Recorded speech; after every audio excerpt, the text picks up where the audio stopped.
Hello everyone, my self doctor Rita Jain. आज हम NCERT 12th micro economics lesson 4 में इस बात के अध्ययन करेंगे कि पूर्ति वक्र की कीमत लोच की गणना किस प्रकार की जा सकती है। क्वेश्चन को समझ लेते हैं। क्वेश्चन में आपको एक वस्तु की कीमत दी है 10 रुपये और उस सारी वस्तुएं बेचने पर आपकी संप्राप्ति यानी आपको कितने पैसे मिल रहे हैं, 50 रुपये मिल रहे हैं। बस एक वस्तु की कीमत कितनी है, 10 रुपये, उसे हमने लिख दिया P1। और सारी वस्तुएं बेचने पर आपको कितने रुपए मिल रहे हैं, कुल राजस्व या कुल संप्राप्ति कितनी है आपकी, 50 रुपये। अब आप क्या करेंगे, पूर्ति की लोच निकालने के लिए सबसे पहले आपको यह निकालना होगा कि आपने कितनी वस्तु बेची। तो देखिए, आप मान लें कि एक पेन आ रहा है 10 रुपये का और आपने सारे पेन बेचे और आपको 50 रुपये मिले। तो अब आप ये बताओ कि आपने कितने पेन बेचे। तो इसके लिए आप क्या करेंगे, 50 को आप भाग देंगे किससे, 10 से, क्योंकि एक पेन 10 रुपये का है। तो आपको मिल जाएगा कि आपने कितने पेन बेचे, 5, है ना। तो ये आपकी क्या हो गई, क्वांटिटी। तो इसी तरह हमने क्या है, क्वांटिटी निकाल लिया। क्वांटिटी निकालने का फॉर्मूला है TR/P। चलिए, अब ये पहली क्वांटिटी है, इसलिए पहली नंबर हमने क्वांटिटी निकाली, इसलिए इसे Q1 कहेंगे। आगे देखते हैं क्वेश्चन में क्या दिया है। बाज़ार कीमत बढ़कर 15 रुपये। पहले आप 10 रुपये में पेन बेचते थे, अब बाज़ार कीमत बढ़कर कितनी हो गई, 15 रुपये। तो अब पहले वाली कीमत को हमने क्या लिखा था, P1। तो देखिए, हमने पहली वाली कीमत को क्या लिखा था, P1। पहले हम 10 रुपये में वस्तु बेचते थे तो वो हमारी P1 हो गई थी। और P1 कीमत पर हम कितनी वस्तुएं बेच रहे थे, 5। और P1 कीमत पर हमारा राजस्व कितना था, 50 रुपये, यानी हमें कितने पैसे मिल रहे थे, 50 रुपये। अब दूसरा वो क्या कह रहा है कि कीमत बढ़कर कितनी हो गई है, 15 रुपये। तो अब 15 रुपये चूँकि दूसरी कीमत है, इसलिए हम इसे P2 लिख लेंगे कि P2 कितना है, 15।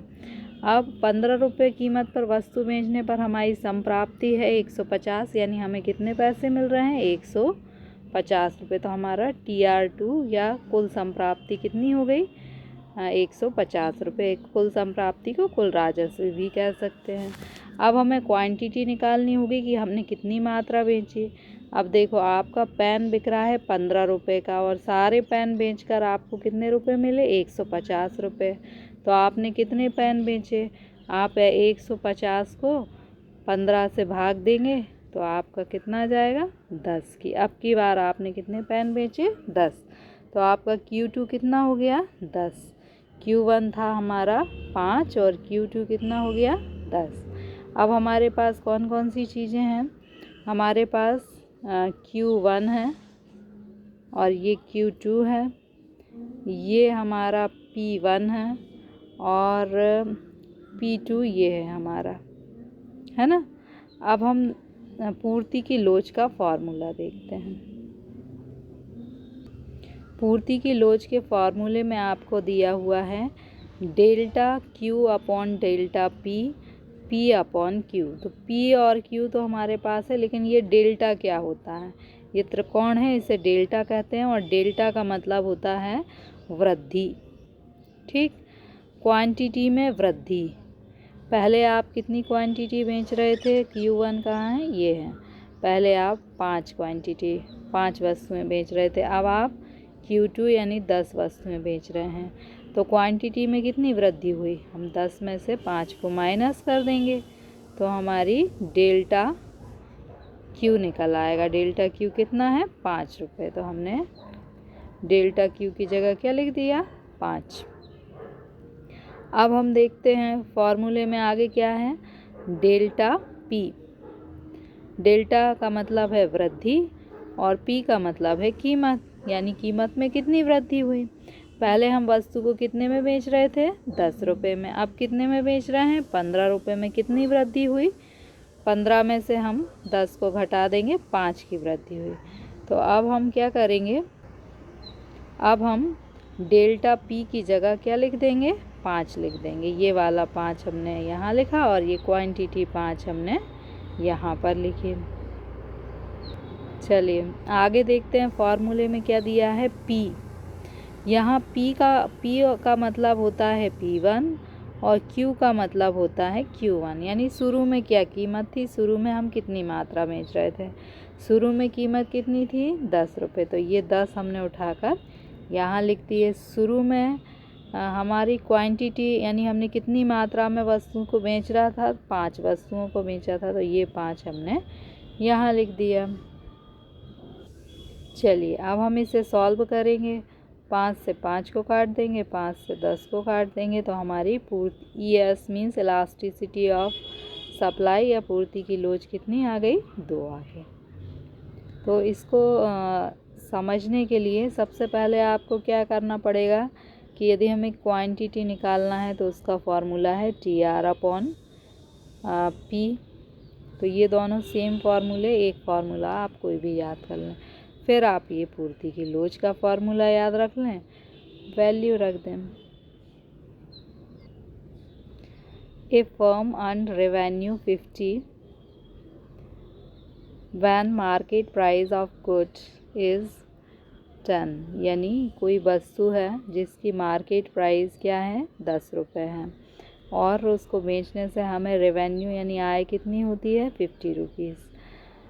So this is first price, so we write this P1, and this is first revenue, so we write this TR1, and we want to get how many quantity we sold at the rate of 10 rupees, so we divide this 50 by 10, so we get 5 units. So this is first quantity we sold, so we write this Q1. Okay, now look at the question. At the price of 15, firm sold, firm revenue is 150. So we want to get how many quantity we sold. So here price is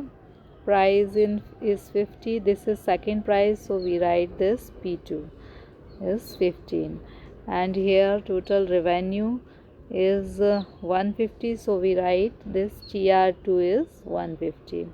Okay, now we want to get how many quantity we sold, so we divide total revenue by 1 unit price। Means एक unit को बेचने से हमें 15 रुपये मिलते हैं, तो 150 रुपये कितनी यूनिट को बेचने से मिलेंगे, डिवाइड कर देंगे, तो ये 10 यूनिट। इसके बाद हम फॉर्मूले को देखते हैं, elasticity of supply, delta Q। Delta means होता है increment, how many increment of quantity and increment of price. So delta Q means increment of quantity. First we sold 5 unit and then we sold 10 unit. How many increment? So we less this 5 from 10, so we get 5. This is 5. This is delta Q. Then we want to get delta P, means increment of price. So starting price is 10, then P2 is 15. So how many increment? So we less this 15, this 10 from 15, so we get 5. 5 is delta P. We write here this 5 Q and this 5 quantity. This is quantity, 5 increment we write here. This is delta P, we write here. Now we want to get only P. P means होता है starting price. P means P equal to P1 and Q means Q1. Starting में price क्या थी आपकी, 10 rupees. So we write this 10 here. And Q1 starting में आप कितनी quantity को सोल्ड करते थे, So 5 units, we write 5 unit here. Now we solve this equation. 5 cancel हो जाएंगे, 5 2, so elasticity of supply is 2. Okay, thank you.